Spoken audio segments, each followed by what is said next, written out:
Hey, June. How are you? Hi, look, I bought this, it doesn't work.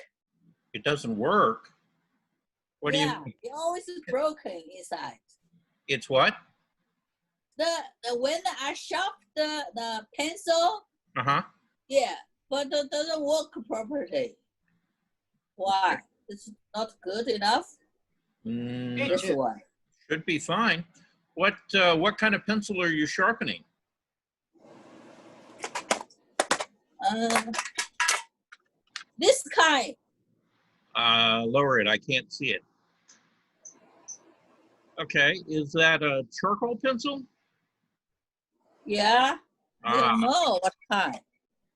Look, sis, the wood is so hot that she cannot. mm-hmm. This is I use my just hands did it. Mm-hmm. Okay. Now this time, Okay. Well, see, I can't see because, uh-huh. Okay. So those look like charcoal or yes, pencils, and those are better to do with a knife. Now, nice. yeah. Okay. Okay. For that, use like a graphite pencil or a color pencil, like a Prismacolor pencil, and it should work just fine. Really? No, it's not good. Not good, huh? I need a return. Okay. Well, yeah. If it doesn't work for you, then send it back. Did you get it on Amazon? Yes. Yeah. The nice thing is, yeah, you can send things back, and they'll give you a refund or whatever. Yeah. But So you said you have one. It's not this kind. yes, no, it is. You've got a slightly different version than I've got, but it's really the same thing. Maybe you need a heavy duty. This is not a heavy duty. It's not? Well, I think it is actually. I was looking at this the other day. But try a couple of different kinds of pencils. Okay? Oh, okay. Yeah. Yeah, don't just try and not the charcoal. Oh, I see. Okay. Yeah, we were talking about that last week. The charcoal is so soft that if you try to sharpen it will break it. Okay? Yeah, you're broken. Before this long. Mhm. This long. Yeah. But now it get this short. Yeah. Well, yeah. Okay. Try Yeah, after that, I need to ask you what kind of. try a different kind of pencil. I think you'll be okay. Okay. Okay, thank you. All The right. guy from the moon is on. Hey, how are you doing there, Armando? I'm doing wonderful. Good. Good. Well, first of all, okay, there's only 10 of us here this morning so far. Okay. I just wanted to say good morning to everybody. Happy Wednesday. Just in case you don't know what day of the week it is. I know. Yeah, almost forgot. I know. It's like I was sending back an email to actually Sharita from the Bench Project, and I was telling her that it's like week after week. It's like after a while you sort of lose track of where you are in the week, and it's like, what's the weekend? What have I got to do today? Where am I at? Yeah. So yeah, I like to start the class by reminding everybody what day of the week it is. But I figure you're here, so you must know, right? Yeah. Anyway, we're here to talk about a little bit of painting, and I want to talk to you about really, two things. One is me. Okay, let's see. Thing about Wanda. Never mind. She knows what I'm talking about. Oh, okay. All right. To everyone. Well, it says to everyone, so it's like. Oh, I'm sorry. She's the one that had the days mixed up. Oh, okay. Oh, just tell it all. Huh? She's outing you, Wanda. She's outing you. I thought. There you go. I thought today was Thursday. I said, "Oh my Did God." you? Okay. Well, that's because my son-in-law happen when set we get my old? son-in-law set the Don't trash out. He set this trash out and it gets picked up on Thursday.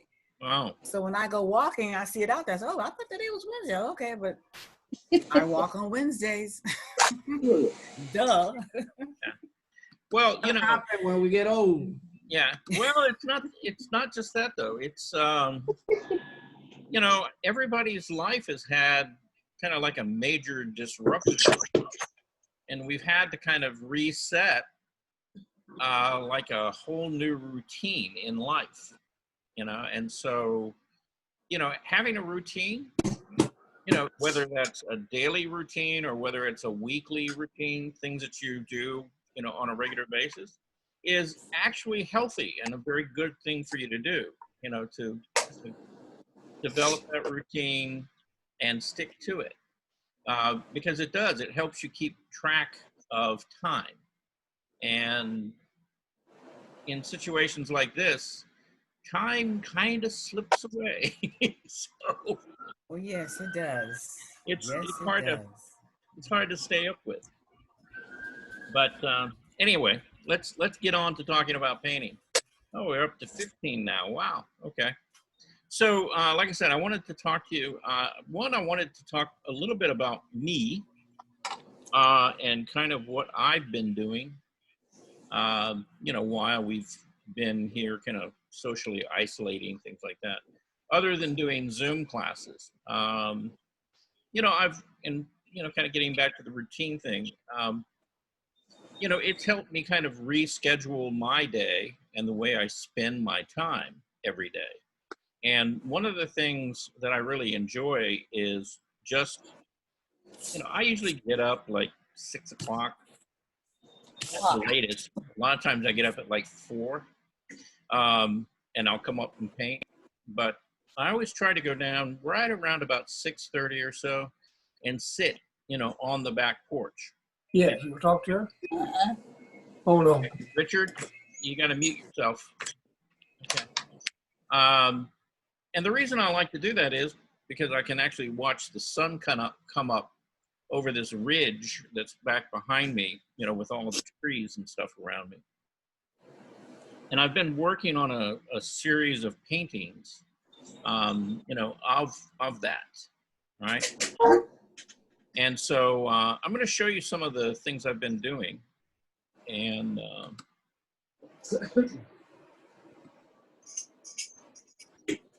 whoop. Yeah, I want to hit the right button. I don't want to hit end. I just want to hit share. So you guys are seeing this, and I actually started that. It's been 2 weeks now that I started this, and I've worked on it a little bit more from this point. But you know, that was one day that I was working out there, and this is about, I think it's about a 30, probably a 36-inch tall, about a 24 by 36. And again, you know, I'm just trying to capture that feeling of the light coming over the ridge and the trees.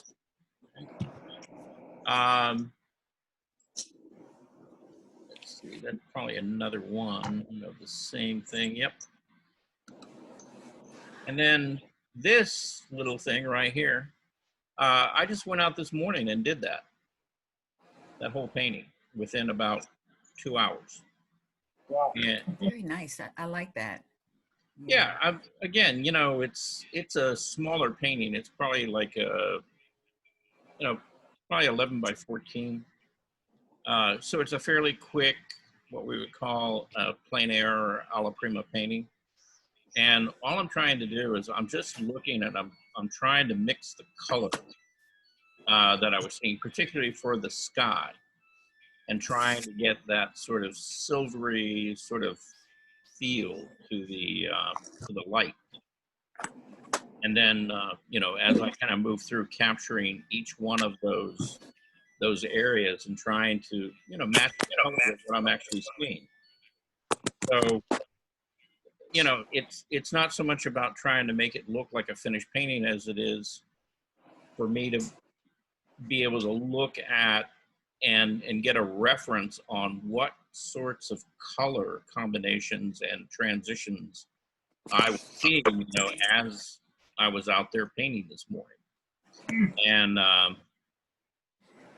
you know, the problem that you face when you're painting from life, and particularly in the morning or in the afternoon when the light is changing so rapidly, is that those colors shift and those colors change. You know, as you get more light, you know, you may see more color or it may wash out a lot of the color.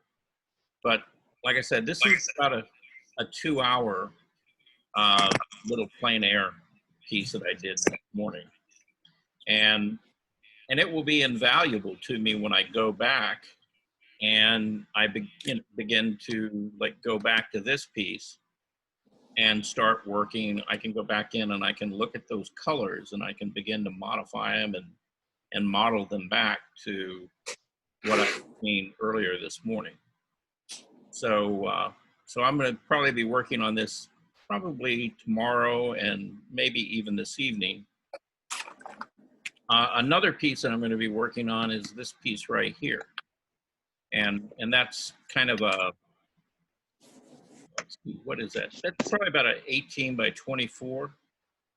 And it's really just a study of this one tree that I'm kind of focusing on out there. And just walk, again, you know, same time of day, you know, within that 2-hour window, and, you know, just watching how the color and the light shifts, you know, on the form of that tree, and paying particular attention to not only the shift in color, but the shift in temperature. You know, what do I see that's warm, you know, in color, and then what do I see that's cool in color? And, you know, beginning to push and separate those out a little more clearly. So, you know, that's one of the great things about painting from life is you can make those kind of observations. If you try to do that with a camera, you know, you'll see all this color with your eye, and then you'll take a photo, and I don't know whether you've ever noticed this or not, but, you know, it doesn't see the color that your eye sees. And there's just no way you could get even like a really, really high-end digital camera can only capture like 1/100th of the colors that your eye sees. Yeah. Because I mean, you can literally see like 250 million colors with your eye.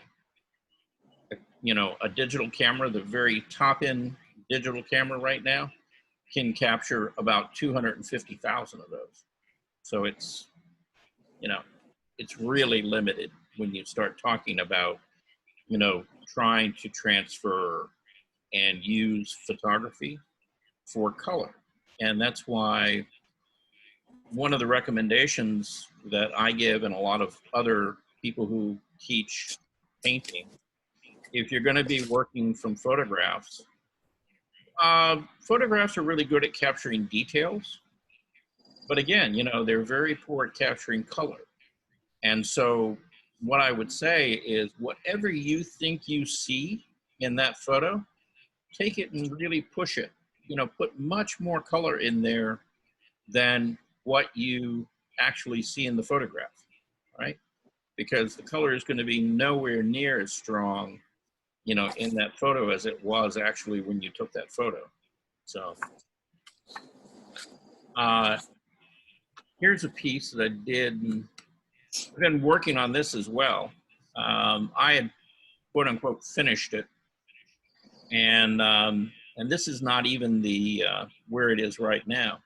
But again, you know, I was happy with the painting when I did it, and I did this as a plein air. We actually had a model go out at it's a park in Sandy Springs. It's called Lost Corner, and we spent a couple of weeks out there painting. So, and I actually painted this from life, you know, while we were there over a couple of different weeks. But, and I was really happy with the painting when I finished it. And over time, you know, I've been looking at it, and what I've decided is that I really need to push the contrast and the color, and particularly separate the color from, say, the middle ground back from the foreground, and again, really push more color into that foreground and get more contrast in the whole painting. So I'm actually working on that right now, trying to quote unquote improve this painting and make the painting work better than it had worked before. And I don't know about any of you, but a lot of times I'll paint something and I'll get to a point where I'm happy with it. But then, you know, you live with it for a while. And I kind of compare painting to like having a conversation. You know, you go out, you're inspired to paint something because you see something that is beautiful, or you see something that you want to capture or talk about, you know, within the painting. And so you do that and you get it to a certain point, and you might be satisfied with it at that time. But if you keep that painting out and if you keep looking at it over time, you know, that conversation keeps going. And literally, and I say this somewhat jokingly, but, you know, the paintings will literally tell you what they need, you know, and they're always kind of talking to you about, you know, well, you know, you could do just a little something over here, or, you know, adjust something over here. And in a way, you know, I mean, that can work against you because, you know, I don't think I've ever done a painting that I would ever consider perfect. And there's always something that can be fixed on it. But what you'd find is that if you listen to that all the time, you would be constantly going back and changing your paintings and adjusting them and things. And that's probably not a good thing to do. But, you know, sometimes, you know, you do need to listen to that, and you need to take things a little further, you know, as you get a little more knowledge, as you live with that painting for a little longer, and it begins to tell you what it needs to make it better. You know, you can always go back in there and do that. Whether you paint with oils or acrylics, either of those media, as long as you haven't varnished it and sealed that surface, you can always go back in there and add more paint to it. Now, watercolor is a little more difficult, you know, because watercolor, once that sets up and dries, you can wet it and you can lift that color out, but with the pigment in the paper, over time, the pigment actually stains the paper, and there is a point where you can't lift it out anymore. So that makes it a little more difficult with watercolor.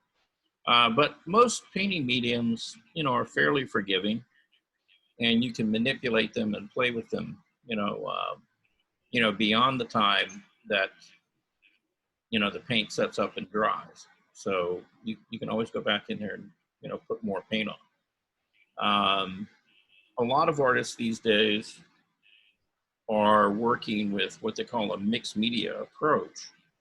And, you know, just because they want to capture some color, some spontaneity, things like that, they'll work with acrylic initially, and they'll do their kind of big masses and blocks of color in acrylic, and, you know, develop the painting to a certain point with the acrylic paint, let that dry, and then they'll go back in and they'll make those subtle changes and revisions and things in oil paint, which dries much more slowly, and you can get, you know, like softer areas than you can with acrylic, because you can blend much more easily with it. So there's a lot of painters working, you know, in that process today, and it's I've experimented with it, and it's actually a great way of working. You know, if, you know, it's, you get kind of the best of both worlds. You know, you get to get some really good, strong color statements and things down very quickly, and it dries quickly in the acrylic. And then you can go back in and you can begin to soften back and model your color, you know, with the oil paint. And so you can you can get some interesting and really good effects, you know, by Kermit Bowden does that. When Kermit? he paints portrait, Kermit at Yeah, the Bowden Center, he Right. does it when he's doing portraits. He does it in the acrylic, and Mhm. then he soften it back with the oil. right. Yeah, Mhm. yeah. Mhm. And, you know, that's something that, you know, artists have been doing for really about the last maybe 15, 20 years. Mhm. You know, again, because the advantage is you can get something down very quickly and get a good, strong statement down with the acrylic. And once you have that, the only problem with the acrylic is, one, it dries darker than when you first put it down. But then the other thing is that once it's dry, you can't move it. You know, you don't have a lot of time to really soften edges and things like that unless you work in very, very small areas at a time. And that process can be kind of tedious, particularly if you're doing subjects like portraits, right? But by combining the two mediums, you get really the best of both worlds. You know, you can blend and soften, or you can be very direct with the acrylic when you first start off. And so you know, it's a process that I'm playing with more and experimenting with, and you know, you can, like I said, you know, I'm happy with the results of that. Because it opens up some possibilities that you didn't have with just oils or just acrylics. So I'm going to be experimenting more and more on that over time.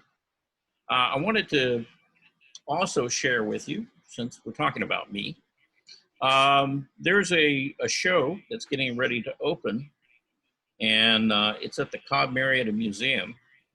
Now, interestingly enough, there's not a lot of art shows going on today, you know, actual physical art shows. There's a lot of them who have opted to go online, but Cobb Marietta Museum, they're actually opening the museum to the public on July the 11th. And they're opening it up for a show called Metro Montage. Metro Montage is a show that's basically open to artists really through, well, all over the country, you know, all over the world, really. But mainly, you get a lot of local artists who are very, very good artists, you know, and either national, regional, or even internationally known. And you know, people submitting, you know, to this. This is the promotional piece. I dropped off my painting there, what was it, last Friday, okay? But this show will be opening, like I said, on July the 11th. They'll be opening the museum to the public. So you can actually go and see the show. Now, they have restrictions. They won't let more than 25 people in the museum at a time. And you know, it's a fairly large place, so there's plenty of opportunity to go in, see the show, and not be too close to anybody if you know, want a social distance.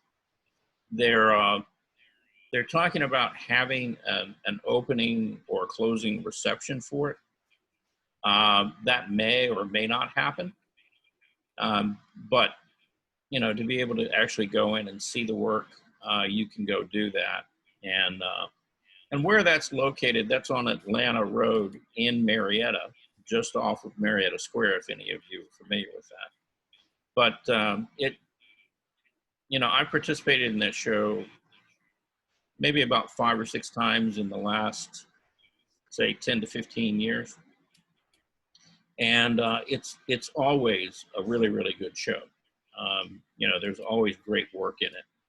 And, you know, if you want to see what, you know, people are doing regionally and locally, nationally, you know, there's some great things in it. In fact, a friend of mine, her name is Susie Schultz. She's got, I think, 1 or 2 pieces in it And she sent out a promotional just the other day about the pieces that were accepted to the show.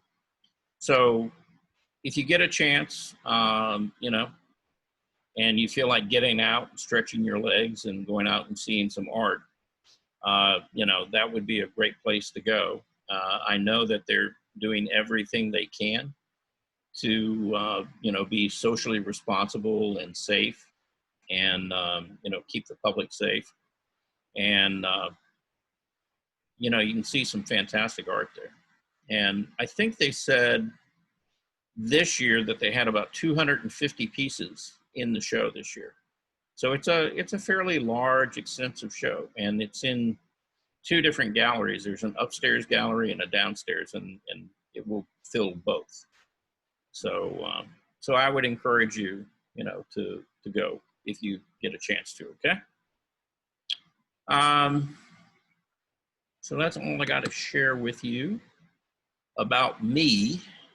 And now, let's see, how many, we got 17 of us, huh? Okay. So now I want to show you or introduce you to an artist. And her name is Catherine Abel, A-B-E-L. She's a fairly young artist. I think she's like maybe in her middle 30s now. She's been painting for a while. And she uses that process that I talked about, using the acrylic base with the oil over it. And she paints in a style that you would kind of consider Art Deco, right?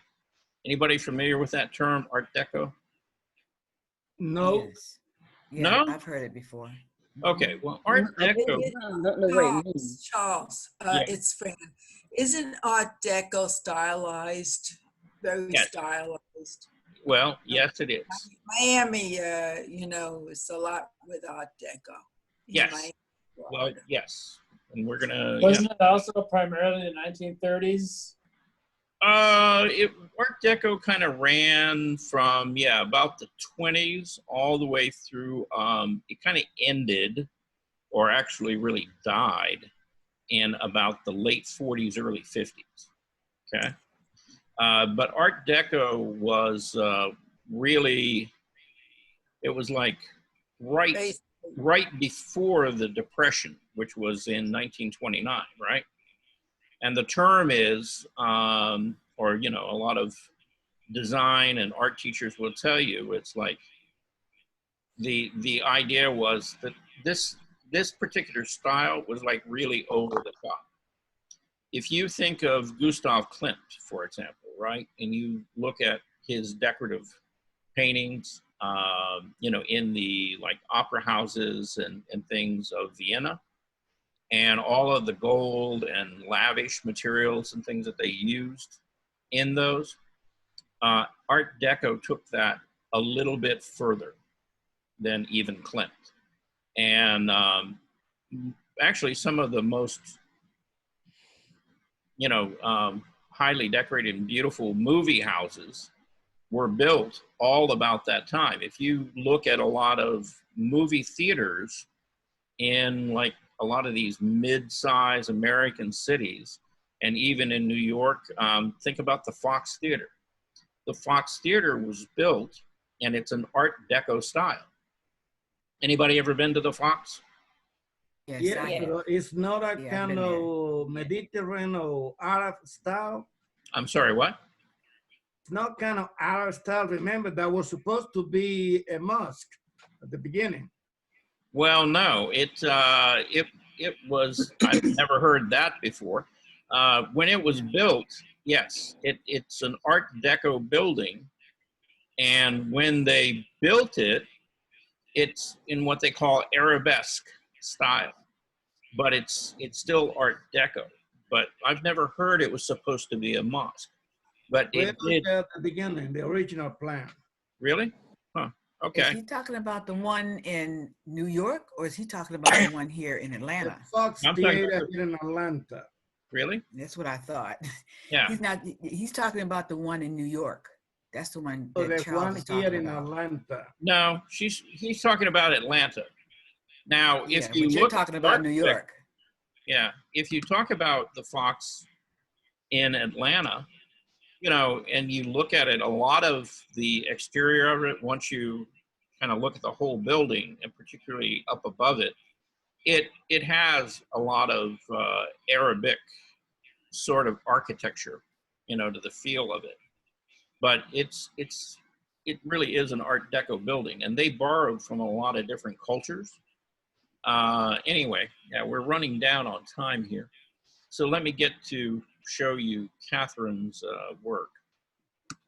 And I think you'll get the point. I'm looking at her. She has a lot of, yeah, a lot of kind of, Oh, that's already- beautiful. Yeah. Now, you know, look, you know, you would say this is representational, but at the same time, it's also kind of graphic and kind of simplified. Everything there in that painting, it's not like a loose sort of, you know, somebody, you know, painting a vase of flowers. You know, she took every element in that painting and she designed it very carefully. And then the way she painted it was to try to render it with a gradation of color to create a certain level of volume and form so that it wasn't all flat. And, you know, this is a beautiful example, you know, of her work. But now the one that's, let's get to it, like this piece, and I'll have to blow it up. I like it. Yeah, but look in, well, okay, it's a little bit fuzzy. Look in particular, like at the backgrounds. See back here? At the pattern Yeah. of the design. And how kind of, you know, the curves and sort of the rhythm of the design kind of mirrors the same kind of curves and rhythm in the figure itself. You know, the fabric and how she sort of wrapped the fabric around the form. You know, so again, you know, this wasn't, you know, okay, I just want to paint a figure. You know, she thought about the figure, but she also thought about the environment that the figure was sitting in. And, you know, she created a kind of a motif or a design that went and mirrored and sort of reflected what was going on with that figure at the same time. Charles, Yes. before we move on, the one before with the big flower in the background, is it This one? in general, wouldn't you say that's too much to look at? No. I don't know if it's too much to look at. 'Cause to me, the flower should have been pushed back a little bit, a little more muted or something. Well, it depends. You know, now I agree with you. I see the figure, but the focal point tends to be that flower arrangement. And that's where I end up at. Okay. Okay. Now, again, you know, as an artist, you can make a choice about where you want to put that. But since we're talking about that, and we could spend a long time talking about this painting, that particular area, why do you think that that stands out more than the figure? Because the colors are lighter, maybe brighter. I think it complements the figure because the pinks in the flower complements her robe.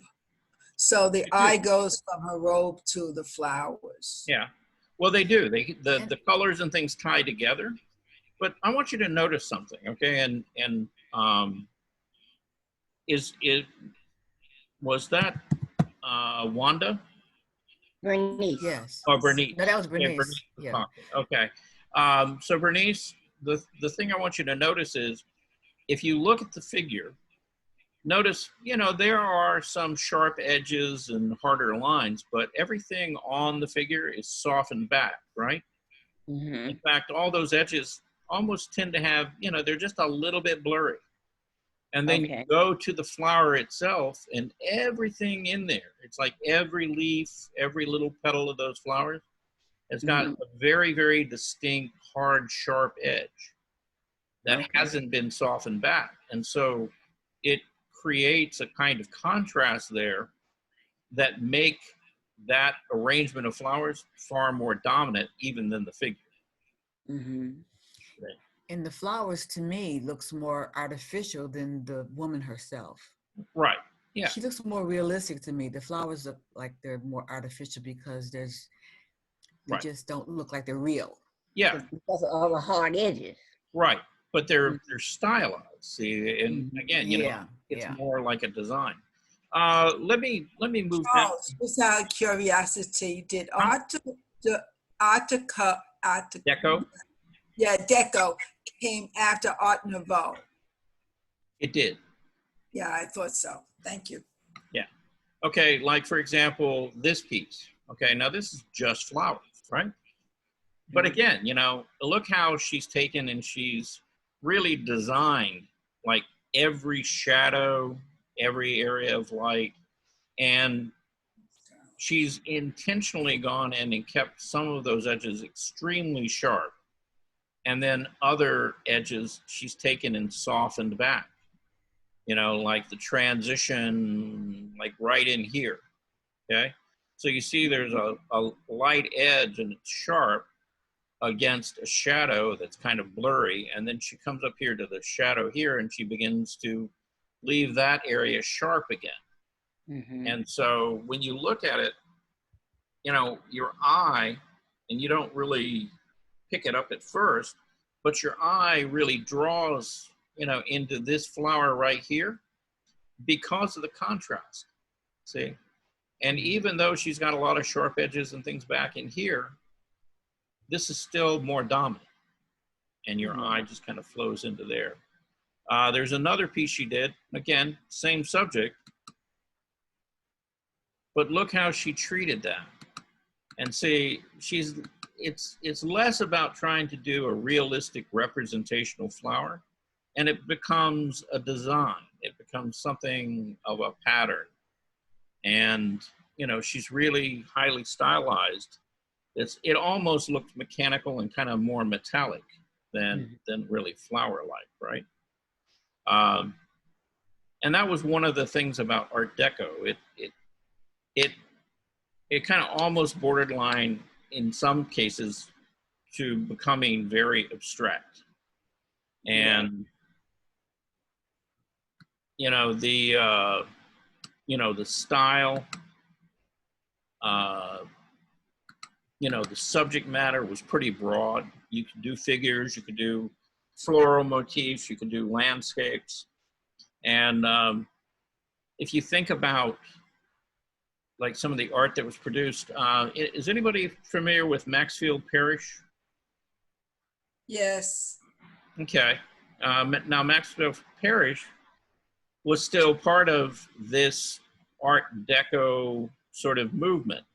Now, if you begin to look at his work, you know, it's not quite as graphic as, say, this piece, right? Yes. But still, you know, the use of color, light, how hard and soft edges, you know, things like that would have all been kind of reminiscent of that Art Deco period. And again, you know, and I want to show you this piece. This is, again, you know, look at how she's been very intentional about, you know, keeping the edges and things kind of sharp, you know, and yet in contrast to these very soft forms, you know, how she renders, you know, like around the cheekbone and across the forehead. And, Those, you know, those folds look beautiful. yeah, and the contrast, the color, you know, between the cool kind of blue violet and then these kind of red violet and pink colors up here, you know. So she's very intentional about all that. Anyway, we're getting ready to run out of time, and I just want to say thanks for coming this morning. I'll be back here at 2 o'clock. I've got some of your work If you guys need to send any more, you got, what, about 2 hours? You know, send me some things and I'll get it in the queue and we'll talk about it, okay?